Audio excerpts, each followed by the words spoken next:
Pessoal, daqui a pouquinho, às 10 horas da noite, nós teremos mais uma aula aqui no canal sobre o livro E daí Desmitificando a Farsa Bolsonaro. No capítulo de hoje nós iremos abordar o capítulo 2, que é o capítulo da política do confronto. Essa é uma característica importante que você precisa entender sobre o Bolsonaro. Nós iremos discutir, falaremos sobre o capítulo anterior, que foi o capítulo 1, que contou aspectos da vida de Bolsonaro. Então vai ser mais uma aula, mais uma interação muito legal. Você vai poder interagir comigo, mandar as suas perguntas, interagir com os colegas do chat. É um momento muito especial da nossa politização. Se você ainda não adquiriu o livro, você pode comprar tanto físico quanto digital. O livro físico, o link está aqui na descrição, é da Clube do Autor. Eu falo Companhia das Letras, é Clube do Autor. E o livro digital, o e-book, é no site da Amazon, o link também está aqui. Dê preferência pelo e-book, porque você já vai poder comprar, começar a ler e participar de um modo mais embasado da nossa web aula de hoje. Então conto com vocês, com a presença de cada um de vocês, vai ser hoje às 10 horas. Em um dos capítulos do livro, mais lá para o final, é justamente o apoio da mídia. E nesse capítulo do apoio da mídia, eu falo da importância que o Bolsonaro tem com os programas de televisão, com algumas emissoras de TV, como por exemplo o SBT, a Rede TV e também o Bandeirantes com o Datena.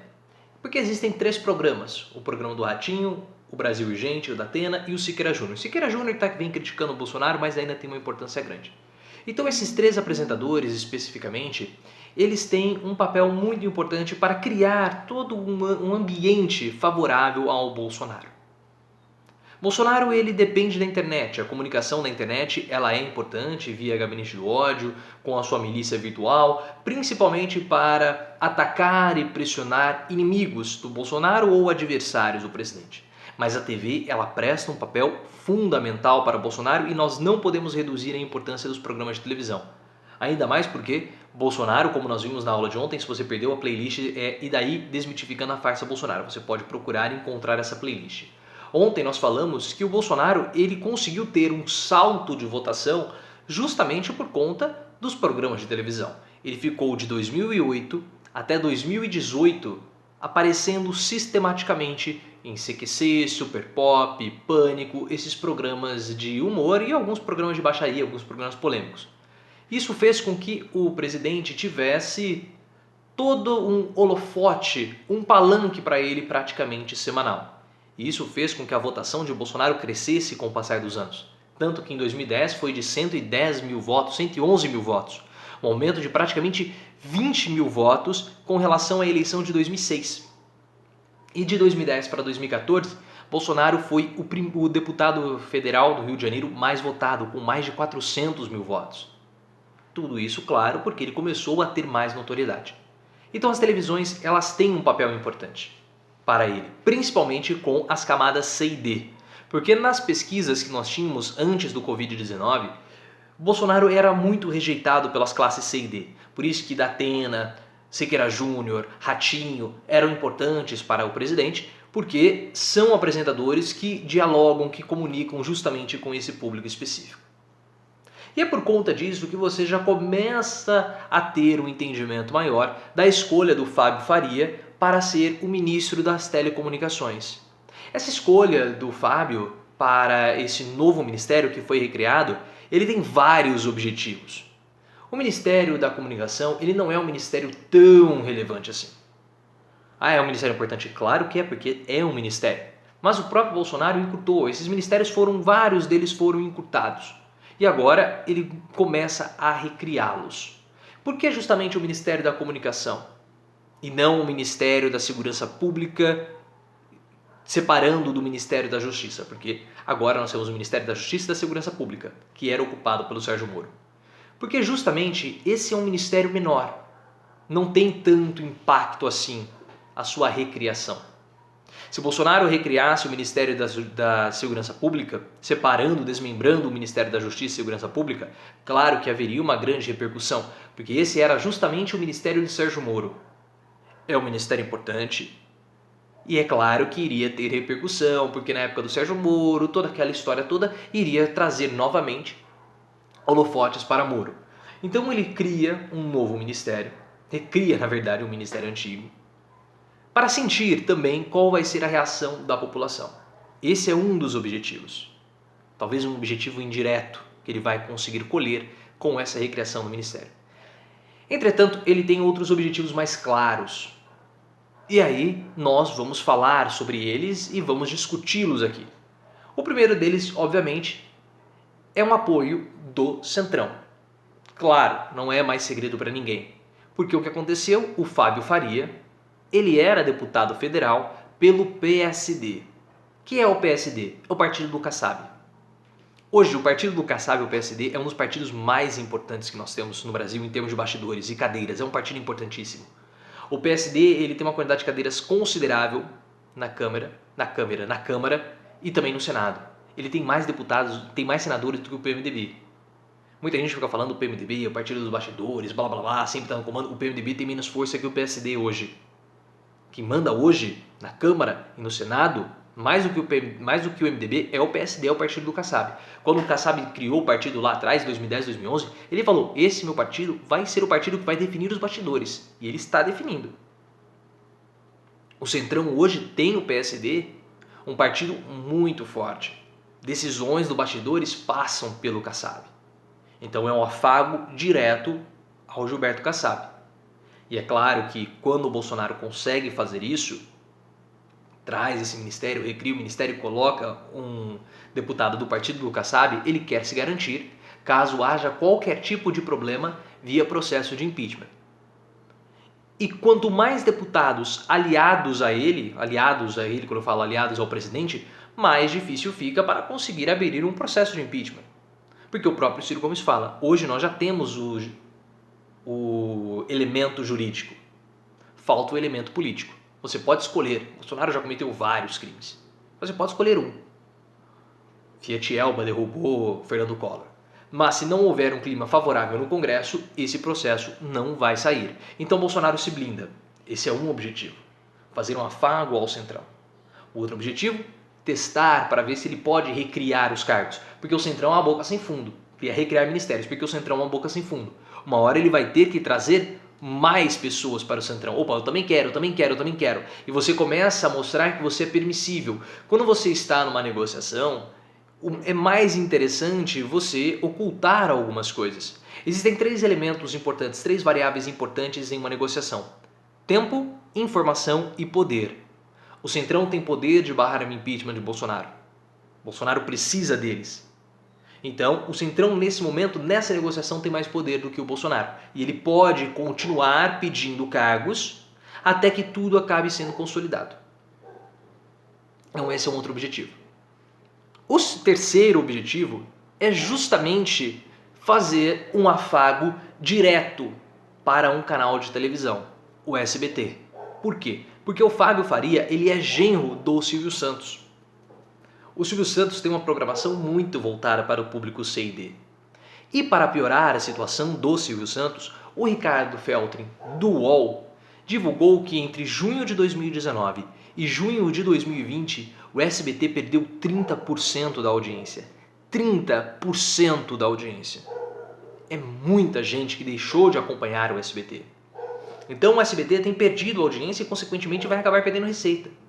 Mesmo na pandemia, quando nós temos a Record perdendo em torno de 10%, a Globo e a Rede TV também perdendo alguma coisa, o SBT perdeu muito mais do que as outras.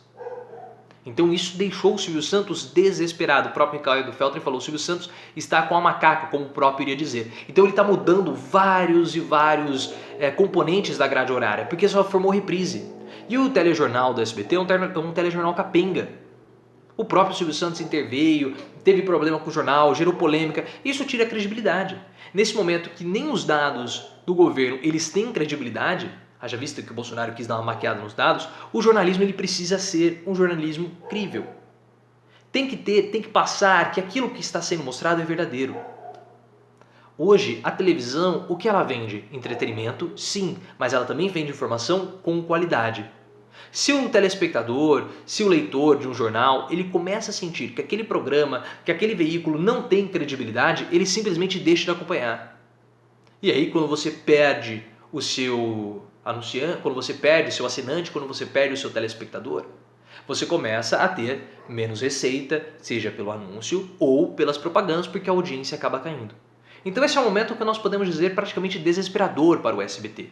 E o Silvio Santos, ele também tem a preocupação na pandemia, porque os outros grupos do Grupo Silvio Santos, como a Jequiti e a Telecena, também estão indo mal das pernas, porque quando você tem um isolamento social, comércio fechado, as pessoas têm que manter distanciamento social, não vão se preocupar com perfume nesse momento, porque estão perdendo emprego, e o perfume é um material, é um produto supérfluo. E quando nós começamos a ter crise econômica, os primeiros produtos que são cortados da cesta das pessoas são justamente os supérfluos, como por exemplo, perfumes. E a Telecena, o principal grupo, o principal público-alvo da Telecena é justamente os idosos. E os idosos são um grupo de risco, então eles não podem sair de casa, eles precisam ficar em isolamento. Então isso tem afetado diretamente a pandemia, no caso, tem afetado diretamente as empresas do Grupo Silvio Santos. Afeta a televisão, porque não tem o que passar, só fica passando reprise, um monte de porcaria, acaba caindo a audiência, o telejornal vai capenga, afeta a Jequiti e a Telecena. Isso tem desesperado o Silvio Santos na visão, ou pelo menos na reportagem do Ricardo Feltrin.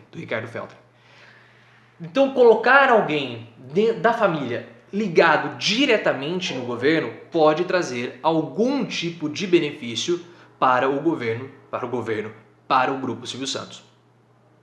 Existe uma coisa em redes de cooperação de empresas que é chamado Board Interlocking. E o que isso significa? Por exemplo, a empresa A ela tem o seu conselho gestor. E os membros do conselho gestor da empresa A também fazem parte do conselho gestor da empresa C, da empresa D, da empresa B. Então você consegue fazer uma rede de conexões e essas pessoas vão trazendo informações. E é muito precioso para um board interlocking que você tenha pessoas que possuam ligações com o governo. Por isso que quando você começa a avaliar as redes societárias das faculdades de medicina, dos grandes grupos educacionais, eu considero o grupo AFIA hoje como sendo o principal grupo educacional brasileiro no ramo da medicina, porque um dos fundadores do grupo AFIA é justamente o Paulo Guedes. E o Paulo Guedes tem uma ligação direta com o governo, ele pode definir os rumos da economia. Então ele tem, além de informações privilegiadas, o poder, porque ele faz parte do governo. Então isso dá à empresa uma força gigantesca, porque tem um membro diretamente ligado ao governo. E o Grupo Silvio Santos agora tem isso. O genro dele, que é justamente o Fábio Faria, faz parte do Ministério das Comunicações. E nesse momento que o SBT começa a perder receitas, o Fábio pode dar algum tipo de ajuda, algum tipo de auxílio para o Silvio Santos. Então isso é bom para o Fábio, claro, obviamente, né? É bom para o governo Bolsonaro, é bom para o Silvio Santos. E outra, com o Fábio dentro do governo, fica muito mais difícil para o Silvio Santos ou para o SBT fazer qualquer tipo de crítica ao Bolsonaro. Porque o Silvio Santos, da mesma forma que o Bolsonaro tem aquele aspecto familiar para lidar com o governo, e nós observamos na aula de ontem que o Bolsonaro ele carrega esse aspecto familiar sempre, desde a formação dele lá em Glicério, do nascimento dele. O Silvio Santos também tem isso. Então vocês não vão ver mais o SBT ou qualquer possibilidade do SBT atacar Bolsonaro, porque agora o genro do Silvio Santos está no governo. Então acabou. O SBT hoje é um aliado do governo Silvio Santos. O SBT hoje é um aliado do governo Silvio Santos, não, do governo Bolsonaro. E vamos ver como que vai ser o desdobramento agora do Ministério da Educação, Ministério da Comunicação. Vamos continuar observando principalmente os repasses da SECOM para o SBT. Um dos problemas do Board Interlocking, quando você tem um membro do conselho que tem ligações políticas, é justamente o escrutínio popular. Agora vai ficar muito maior e muito mais incisivo o escrutínio popular em cima do SBT.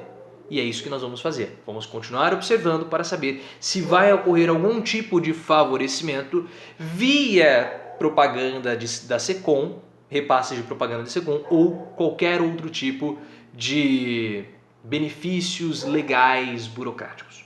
Vamos continuar observando e hoje à noite, às 10 horas, live aqui no canal para termos mais uma web aula do livro E Daí Desmitificando a Farsa Bolsonaro. Conto com a presença de cada um de vocês. É daqui a pouquinho, às 10 horas.